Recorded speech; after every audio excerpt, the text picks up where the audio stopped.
আসসালামু আলাইকুম। আপনারা কোথা থেকে এসেছেন? আমরা সবাই কুমিল্লা থেকে এসেছি।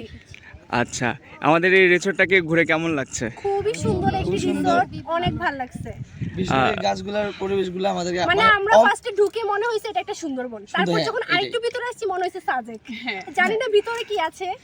সো আচ্ছা, পুরো রিসোর্টটাই অনেক বেশি ভালো লাগছে, আর এখানে অনেকগুলা ন্যাচারাল ভিউ একসাথে পাওয়া যাবে। সো এই আমার কাছে অনেক ভালো লাগছে। আচ্ছা, এটাকে গ্রিন রিসোর্ট কি বলা যায়? হ্যাঁ, অবশ্যই, অবশ্যই এক কথায় মিনি মিনি রাতারগুলো বলা যায়। আচ্ছা আচ্ছা ঘুরে খুবই ভালো লাগছে, মানে এরকম একটা রিসোর্ট যে আমরা পাবো আশার বাইরে। আচ্ছা, এই রিসোর্টটার নাম কি আমরা জানি? হ্যাঁ, জিন্দাবাদ। না, এটা রিসোর্টটার নাম হচ্ছে সিনবাদ রিসোর্ট। এটা হ্যাঁ, সিনবাদ সিনবাদ। Sinbad resort. তারপরে সবকিছু মিলে আপনাদের ভালো লাগছে? হ্যাঁ, খুবই ভালো। খুবই ডিফারেন্ট একটা রিসোর্ট। আচ্ছা, থ্যাংক ইউ। আসসালামু আলাইকুম। আসসালামু আলাইকুম। ওয়ালাইকুম আসসালাম। আপনার নামটা? আমার নাম হচ্ছে মোহাম্মদ জাবের। আমি ঢাকা থেকে এসেছি। আজকে 3 দিন সেন্ট মার্টিন আছি। তো 3 দিনে অনেক জায়গায় ঘোরা হয়েছে। 11th আওয়ারে শেষ দিন আজকে এসে আপনাদের মেবি এটা সিনবাদ রিসোর্ট। Eco resort.